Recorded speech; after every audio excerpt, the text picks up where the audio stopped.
The Queen of Attolia, a Queen's Thief novel by Megan Whalen Turner, narrated by the Reading Dragon. Chapter 5. The early fall in the mountains had already come when Eugenides decided he'd looked long enough at his ceiling and dragged himself out of bed to look out the window. There was frost on the ground in the front courtyard. An army messenger was riding in on a mountain pony, shaggy with its winter coat.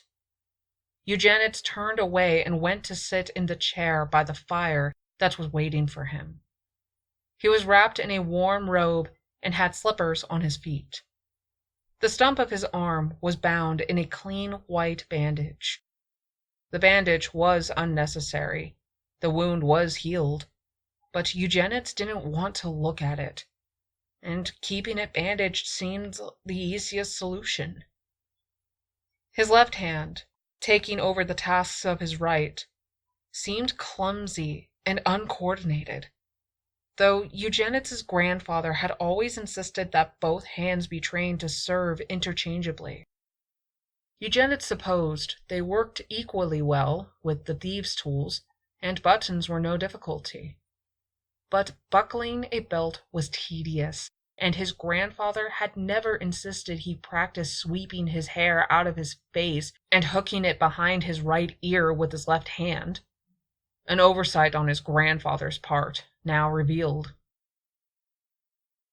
Eugenides looked into the flames for a while, then ran his fingers through his hair, which had grown enough to fall down over his eyes, and looked around the room. There was a bookcase to the left of the fireplace and his desk to the right. Pushed to the back of the desk was an awkward pile of papers. In the center of the pile, he supposed, was the scroll he'd been recopying before he'd gone to Attolia. If it was there, it was hidden by the bowls and bandages and vials of different concoctions left by Galen and his assistants. The desk chair was missing. It had been moved to the library when they brought in an armchair to sit between the foot of his bed and the fireplace. He stood up to poke at the papers at the back of the desk, but the medical detritus took up too much space for there to be any room for sorting. At some point, ink had spilled across the text he'd been copying, obscuring the left half of a long paragraph. Eugenides sighed. He would probably remember most of the words, but they would still need to be checked carefully against another reliable copy. He rolled the scroll up and tossed it back into the pile of papers, then sighed again. There were a few reliable copies of Thales' original thoughts on the basic elements of the universe. That's why his scroll was valuable and why he had been copying it. If it was left at the back of the desk much longer, it was likely to be completely ruined. It should have been returned to its case and reshelved in the library. He made himself go look for the case and found most of his books, scrolls, and other material shifted into piles on one of the library tables. He searched through the piles until he found the case labeled with Thales' name and the title of the work. He slid the scroll into it and slid the case back into its slot on the library's shelves. Then he went back to his chair by the fire. He was dozing there when Galen came by. He had a small amphora of lithium, and he carefully refilled the file of Eugenides' desk. "The library's a mess," Eugenides said. "I had noticed that," said Galen. "I went looking for the Altmanidian drawings of the human body last week, and I couldn't find them." "So why hasn't anyone cleaned it up?" "It's your library." "It isn't. It's the Queen's library. I just live here." "Whosever library it is, I would say you're the only one who's going to set it to rights." He started to leave. "Galen," Eugenides said. "Yes?" "Get your trash off my desk. I want to use it." Galen snorted. I'll see if I can find someone who's not too busy." Despite Galen's unsympathetic words, one of his assistants showed up in the afternoon to collect the medicines, bowls, and the unused bandages. Eugenides looked at the remaining clutter but didn't move to sort it. He turned away and stared into the fire for the rest of the afternoon. The desk sat untouched. In the morning, he picked up the pen nibs that had been spilled. He dropped them one by one into their case, where they landed with tiny ticking sounds. When the case was full, he stirred them with one finger before he fitted the lid into place and went back to sitting in front of the fire. Every morning, when the sunlight forced its way around the edges of the window curtains, trimming them in light, he dragged himself out of bed and went to the desk to clear something away before he sat down in the armchair. He wasn't used to being awake in the morning. He was used to being awake late in the night, when the rest of the palace was sleeping. He sat in front of the fire until early afternoon, then went back to bed until evening. Galen came to check on him every few days. Edis and his father alternated in their weekly visits. Except for the servants who delivered trays of food, he was alone. He stayed in the quiet of his study, and no one bothered him. When the desk was clear of all but a small phial of lithium, a few drops of which he took every night in order to sleep, he moved on to the library. One day, that too was tidy, and he had to think of a new reason to get out of bed in the morning. Finally, he got up to collect a few scraps of paper and one of his pens, and sat down to see what writing with his left hand was going to be like. He had to open the ink bottle with his teeth. The paper slid on the desk and needed to be held in place. If he used his stump, the bandages didn't give him any purchase unless he pressed down quite firmly. The stump was tender, and it hurt.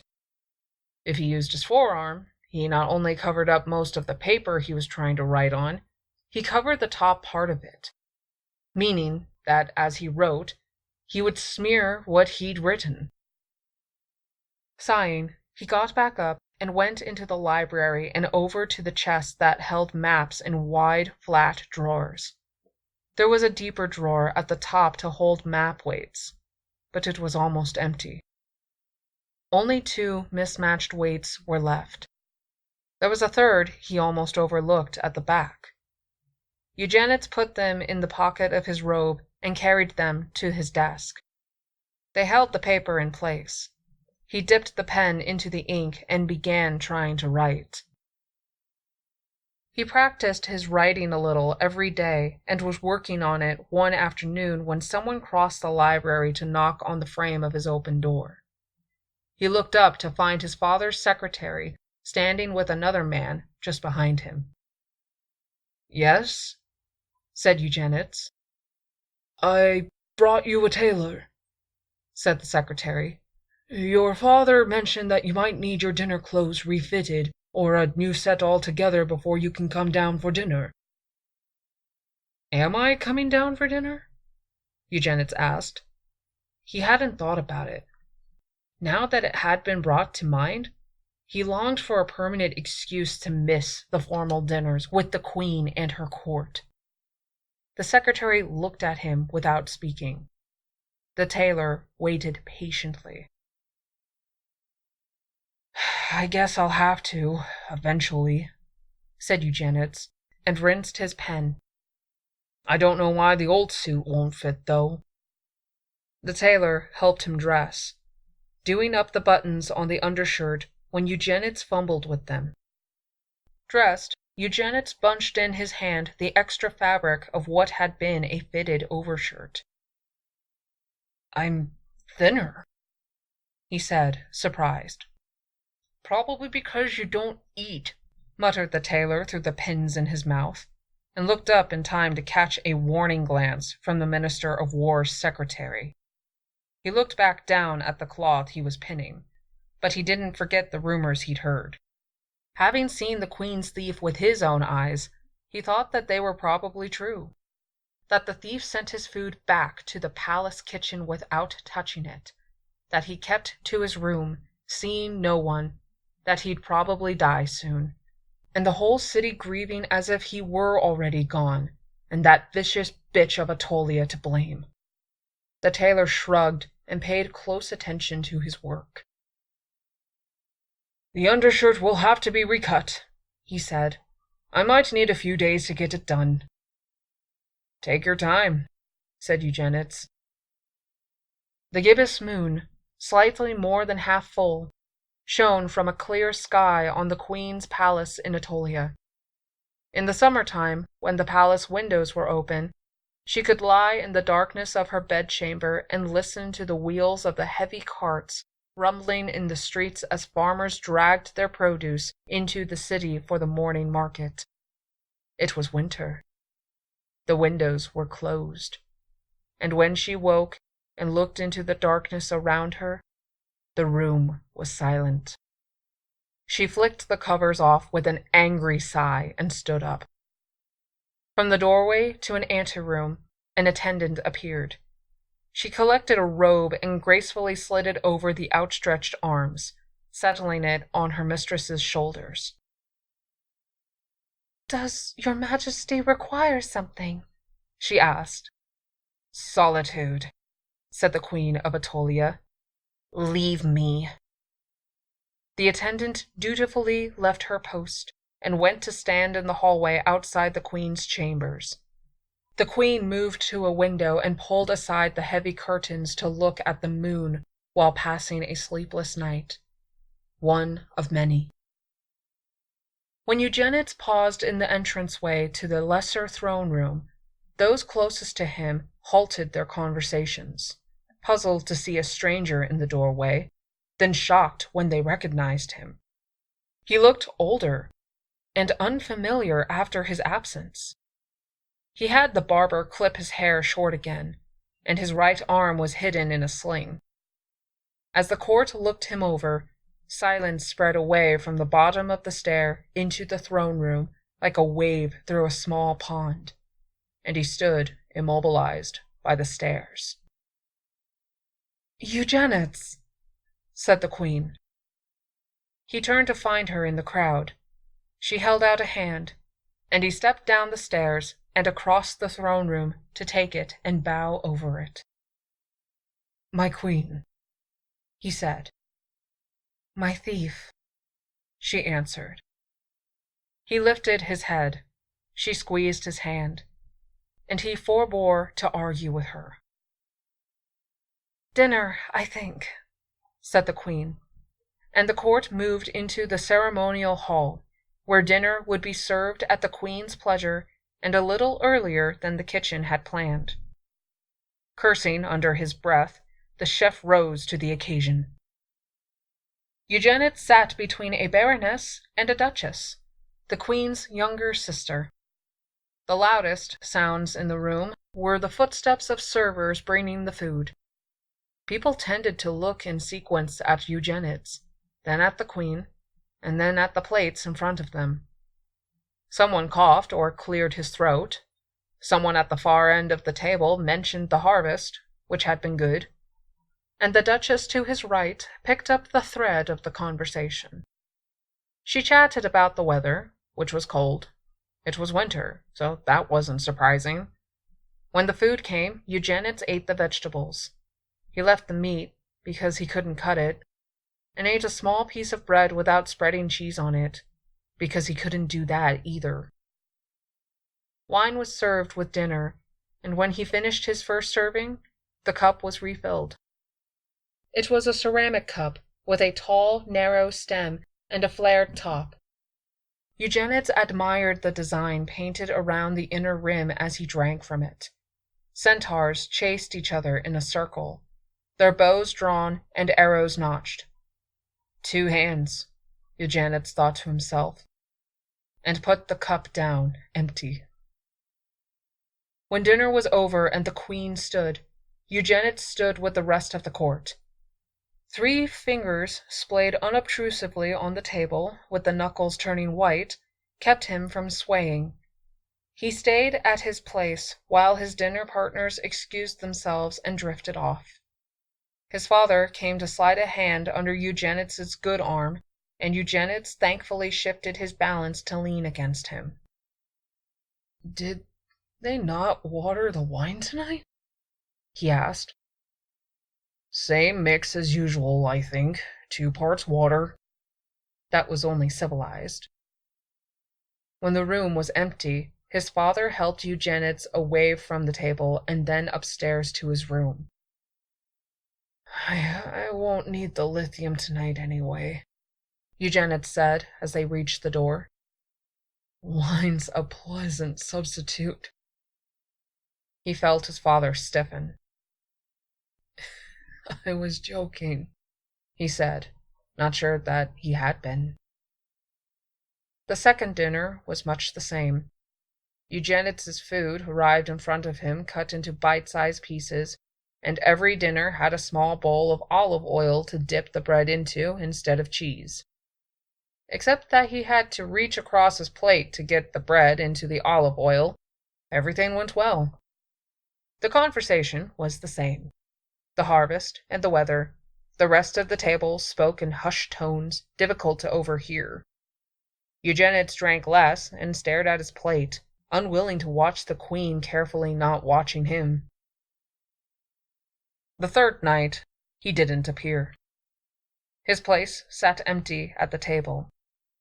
When dinner was over and his father went upstairs to look for him, Eugenides was waiting, dressed in his formal clothes, sitting on his bed. He was leaning against the headboard and had his boots up on the spread. The fabric for his sling lay in a limp bundle across his lap. He looked up at his father, his face bleak. "I couldn't face it again," he said. He dropped his gaze to the toes of his boots. "I already know the harvest was good, and the weather's still cold. I could try again in the spring." "Tomorrow," said his father, and left. Eugenides tilted over until his face was buried in a pillow. When he fell asleep, he dreamed the Queen of Attolia was dancing in her garden in a green dress with white flowers embroidered around the collar. It started to snow. Dogs hunted him through the darkness, and the sword, red in the firelight, was above him and falling. The queen stopped dancing to watch. He woke with his throat raw from screaming, still in his clothes, lying on top of the bed covers. He stumbled into the library and sat there in front of the empty fireplace. The room was cold. If it had been a month before, one of Galen's assistants would have been sleeping in the library, waiting with the lithium when Eugenides opened his eyes. And Eugenides would have been unconscious again before the visions of his nightmares had time to clear from behind his eyelids. He sat in the cold library for several hours, without stirring the coals of the banked fire. Only at dawn did he move back into the warmer room, where he stretched out on the bed, still dressed, and slept again. "And the thief?" "The thief, your majesty." Attolia drummed her fingers on the armrest of her chair. She was in a small receiving room to interview the man who collected information for her from various sources. His official title was Secretary of the Archives. "The thief, Relius, is he recovering?" "Our ambassador in Eddis can provide only limited information these days, but he says Eugenides seems to be recovering slowly. He attends the court dinners about once a week. He seems very little interested in the political situation. It is not discussed on the nights he attends dinner. He doesn't otherwise leave his rooms." "Does he see the Queen?" "Not often. She is very busy, of course. Does he see anyone else? I understand that his father visits from time to time, but he does not invite other company. They say he suffers from nightmares, he added. I'm sure he does. The Queen snorted delicately. Relius was looking pointedly over her shoulder. Attolia turned to see the ambassador from Medea, who'd entered the room behind her without being announced. Nahursaresh, she said, twisting in her chair to hold out both of her hands, which he took and bowed over. He was a remarkably attractive man, she thought, or he would be, were it not for his beard, which he dyed crimson and divided in the middle and greased into 2 neatly oiled points. He might, if he remained in Attolia, give up the Median style of dressing his beard, but he'd been at her court for some time and showed no signs of acclimating. I didn't realize that you joined us, she said. I have committed a great transgression by sneaking in behind you, said the maid. I beg your majesty will condescend to forgive me. He bowed again and kissed her hands. Of course, the Queen smiled. But give me back my fingers. It is awkward to sit like this. The maid laughed and relinquished her hands. You seem very interested in the welfare of this Odyssean, your majesty, said the ambassador. Surely he's no threat. What can be done with one hand? I met his grandfather once, many years ago. He told me a thief's greatest asset, like a queen's, was his mind. He sounds overly familiar, said Nahusresh with disapproval. He was, I suppose, but I wasn't queen then. I wasn't even a princess of any particular importance. You could have killed this thief. I could have, Attolia agreed.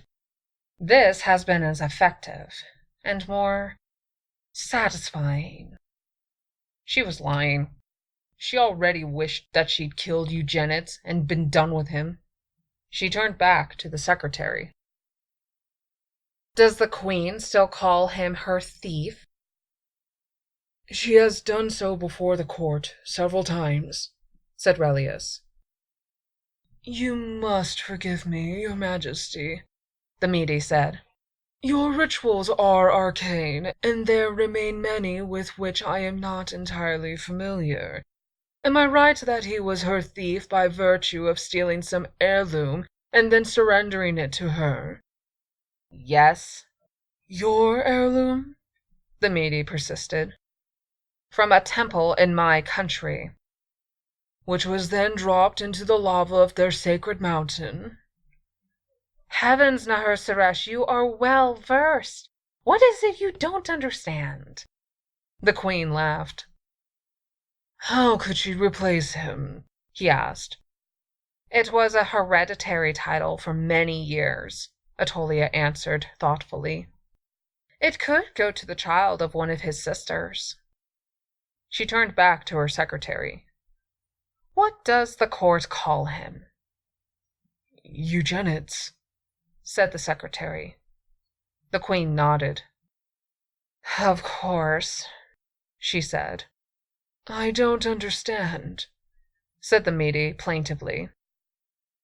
The thieves often take the name of their god, so it is like a title as well as a name. I see, said the Mede. I think that will be all for now, Relius, Attolia said, and dismissed her secretary with a flick of her fingers. When he reached the door, she called him back. There is one other thing. Yes, your majesty? He knew what it was. You'll take care of it? Immediately, your majesty. The master of Her Majesty's spies bowed carefully before slipping out the door to put his not inconsiderable energies into discovering how the Median ambassador came to interrupt the queen and to do so without being announced. Nahusaresh excused himself not long after and returned to the rooms allotted to him and his ambassadorial party. His own secretary waited for him there.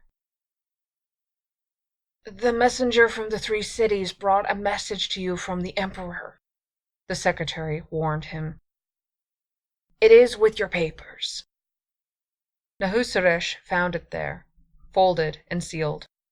However, the seal was broken. Nahusaresh examined the folding carefully in order to open the papers without tearing them. Each of the folds was crisp and complete. It had not been opened and refolded. He glanced over at his secretary, who smiled. "I didn't recognize the pattern," the secretary admitted, "so I left it." "I'll teach it to you some day soon, Kemet," Nahusaresh promised while glancing over the message. "The emperor catalogues the gold we have given the barbarian queen, and asks if we have struck a bargain together and received a receipt for our purchases." "He is early and pressing for success, isn't he?" the secretary asked. "He doesn't press as much as he urges us to make haste," Nahusaresh corrected him, his eyes still on the paper he held. "Haste hasn't made his empire," Kemet pointed out. "It is unlike him," Nahusaresh agreed, "but no doubt he has his reasons." He refolded the message and dropped it onto his desk. "Try working out the folds yourself. Let me know if you need help. We will send a message to the emperor this evening saying we hope the queen will remain preoccupied with her Odyssean thief while we work. You have spoken with the servants in Baron Erudites' household?" "I've spoken with them, not ingratiated myself. They're a little reserved, yet not sure where I fit in their hierarchy." "I see." "They don't have many slaves here," Kemet observed. Nahusaresh shook his head. "No, they have a relatively small population and not a great deal of wealth." "I could run away and make myself a free man," joked Kemet. "Oh, I'd find you," Nahusaresh smiled. The slave's almond-shaped eyes and red-brown complexion would set him apart from the residents of Attolia. "What do you think of Baron Erudites so far?"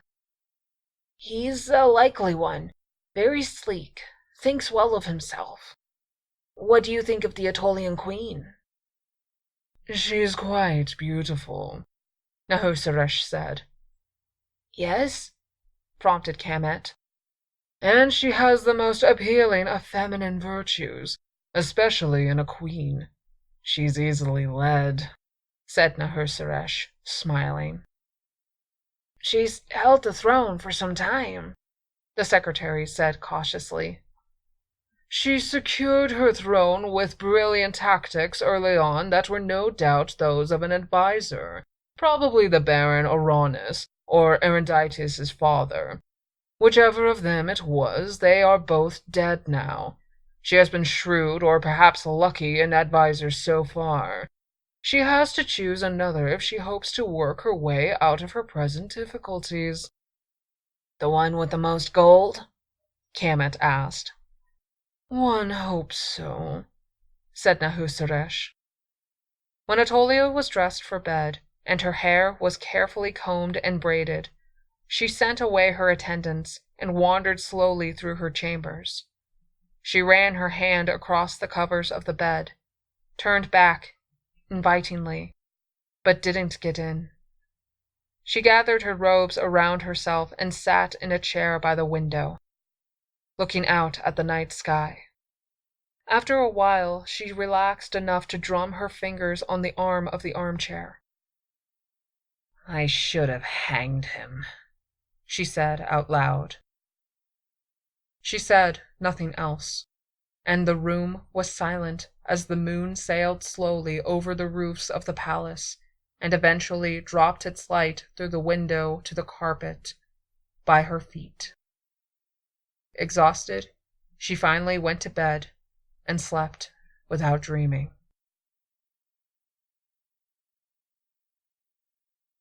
Thank you for listening to my narration of this story. If you like my narration and want to hear more, please hit that like button, subscribe, ring the notification bell, and follow me on Twitter at Ava2star so that you can be notified of when I post a new video. Thank you again for listening to The Reading Dragon.